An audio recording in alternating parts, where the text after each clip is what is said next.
Assalamualaikum warahmatullahi wabarakatuh. Waalaikumsalam warahmatullahi wabarakatuh. Bismillahirrahmanirrahim. Alhamdulillahi rabbil alamin. Wassalatu wassalamu ala ashrafil anbiya'i wal mursalin, Sayyidina wa maulana Muhammadin wa ala alihi wa ashabihil mujahidin at-tahirin, amma ba'du.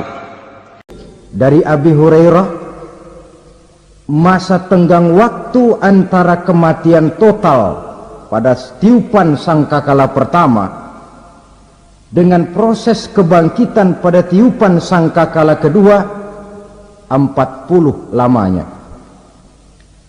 Tidak dijelaskan oleh Abi Hurairah 40 jam, apa 40 hari, apa 40 tahun.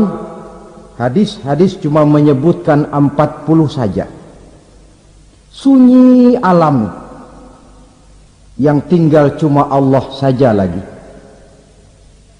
Ketika itu Allah berseru-seru, katanya, limanil mulkul yauma, siapa para penguasa hari ini? Mana itu raja-raja dan penguasa yang dulu mengaku jadi Tuhan? Fir'aun. Mana Fir'aun sekarang? Yang dulu jadi raja, merasa berhasil, sombong, lalu tidak mau turun-turun dari kekuasaannya, sampai kepada puncak kekurang ajarannya mengangkat diri jadi Tuhan. Mana itu Fir'aun? Namrus. Mana sekarang Namrus? La ilaha illa ana. Ternyata tidak ada Tuhan lain selain daripada aku, kata Allah. Proses kemudian, saudara-saudara, turunlah hujan dari langit. 40 lamanya hujan itu. Tidak jelas juga 40 jam apa 40 hari. Setelah air turun membasahi, datanglah tiupan sangkakala yang kedua. Semua yang bernama mati bangkit dari kuburnya masing-masing. Ini yang disebut Yaumul Ba'thi, hari kebangkitan. Allahu Akbar. Pada saat kita bangkit dari kubur kita masing-masing, kumpul di padang mahsyar namanya. Bayangin aja, saya sendiri nggak sanggup bayangin. Manusia sejak zaman Adam sampai zaman kiamat kumpul bareng di tempat sama. Berapa banyaknya itu?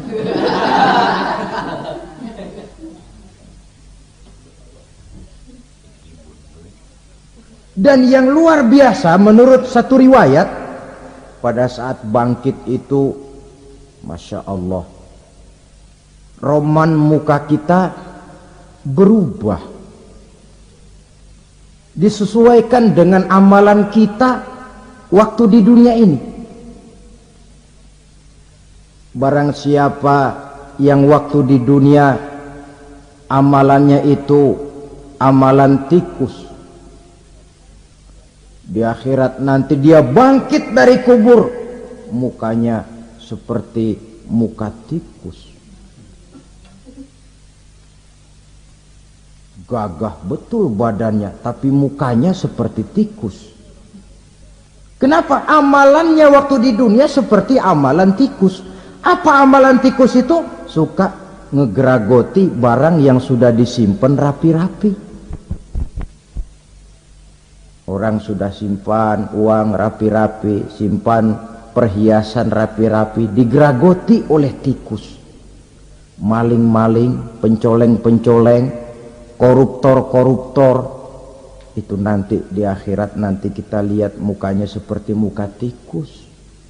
Oh, ini waktu di dunia suka nyolong, mukanya seperti muka tikus. Barang siapa yang waktu di dunia ini amalannya itu amalan macan. Dia akan bangkit nanti mukanya seperti muka macan. Apa amalan macan? Macan itu amalannya menang-menangan. Orang yang mau menang saja nggak mau mengalah. Coba lihat di hutan. Kenal hutan nggak? Nah. Di hutan, raja hutan di mana-mana pasti macan. Betul kan? Betul. Padahal hutan belum pernah bikin pemilihan umum. Tapi macan tidak peduli ada pemilihan umum apa tidak, pokok saya raja. Sebab apa? Macan jadi raja itu bukan karena benar, tapi karena kuat jadi raja. Setelah dia jadi raja, rakyat hutan yang mesti dilindungi malah dimakan oleh raja macan. Kambing rakyat hutan dimakan oleh macan. Ayam rakyat hutan dimakan oleh macan. Itu nanti kita lihat di akhirat itu mukanya seperti muka macan, gagah betul. Lalu barang siapa yang di dunia ini amalannya itu seperti amalan anjing, nanti dia punya muka seperti muka anjing. Apa amalan anjing?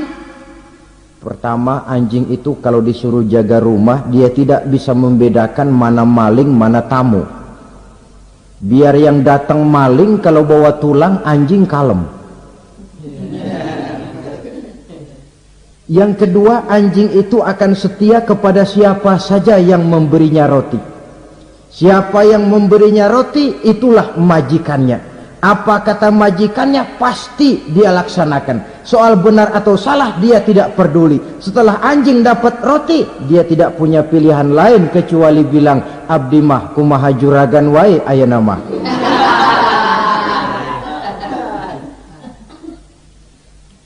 Saudara hadirin yang saya hormati, berkumpul di padang mahsyar, tiap orang sibuk dengan persoalannya masing-masing. Matahari waktu itu didekatkan oleh Allah, panas luar biasa.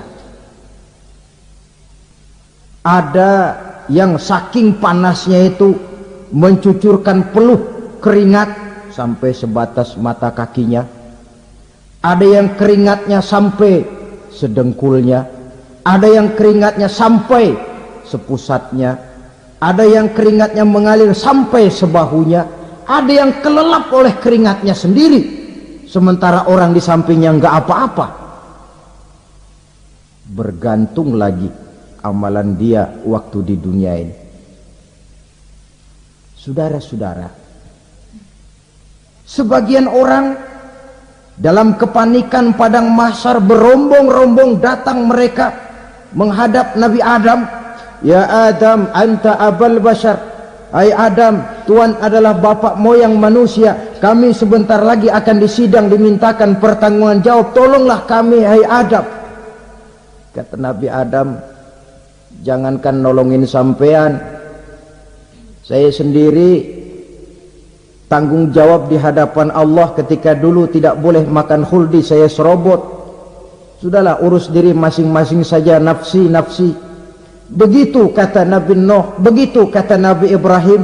Tiap orang bertanggung jawab sendiri-sendiri. Ketika itulah saudara-saudara, nikmatnya menjadi umat Nabi besar Muhammad sallallahu alaihi wasallam. Sebab apa? Walaupun menurut abjad kita ini umat paling belakang, kan paling belakang kita ini toh, karena Nabi Muhammad adalah Nabi akhir, tapi akan dihisap lebih dulu, lewat di atas sirat lebih dulu, masuk surga lebih dahulu ketimbang umat-umat belakangan. Ketika Rasul mendekati ajal, beliau tanyakan itu kepada malaikat Jibril. Malaikat Jibril berkata, Muhammad jangan khawatir, Allah sudah berjanji, inni haramtul jannata ala sairil anbiya hatta tadkhulaha anta, wa haramtuha ala sairil umami hatta tadkhulaha ummatuka. Surga aku haramkan buat seluruh nabi kecuali kalau engkau Muhammad sudah masuk ke dalamnya, dan surga aku haramkan buat seluruh umat kecuali kalau umatmu Muhammad sudah masuk ke dalamnya. Logikanya, walaupun menurut abjad kita umat paling belakang, bakal dihisab paling dulu, lewat di atas sirat paling dulu, masuk surga paling dulu, kalau mampir ke neraka juga paling dulu. Ya resiko. Jangan mau enaknya aja paling dulu. Saudara hadirin yang saya hormati,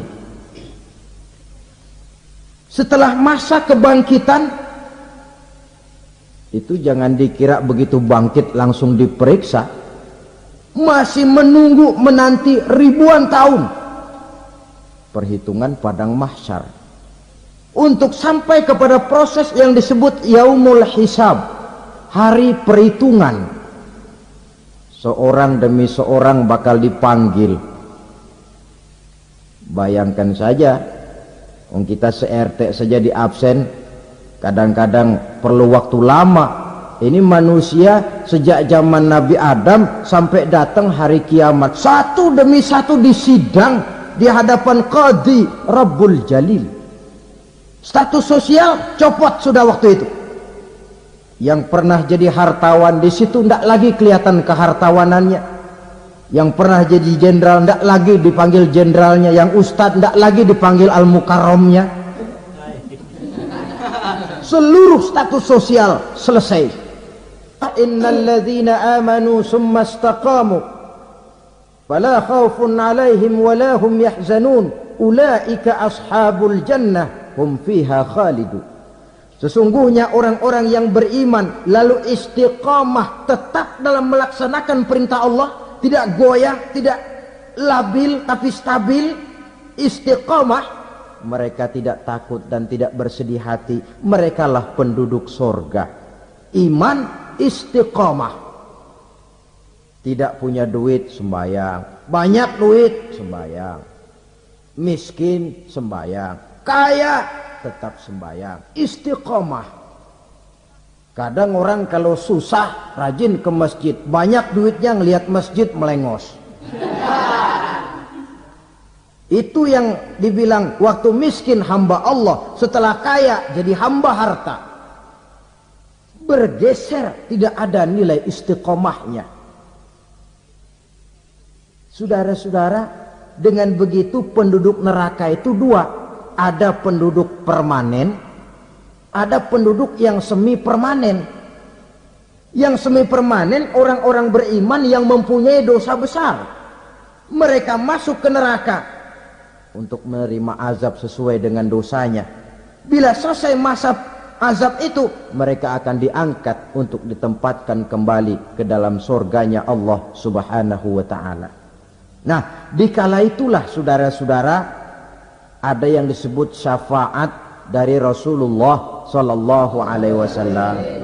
Tapi tentu jangan lupa, syafaat ini ibarat kain menambal dia. Kita punya kain bolong-bolong sedikit, syafaat yang menambal. Solat kita ada kurang dikit, sedekah kita ada campur riak dikit, amalan kita ada tidak karena Allah dikit, kita berharap syafaat. Jadi biarlah kain masih bolong-bolong, yang penting punya kain. Tapi kalau kainnya tidak ada, yang ditambal apanya?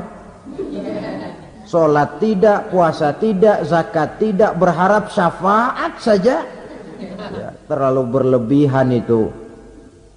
Saudara hadirin yang saya hormati, apabila selesai proses penghisaban, proses penghitungan, maka dikala itulah manusia terbagi dalam dua kelompok besar.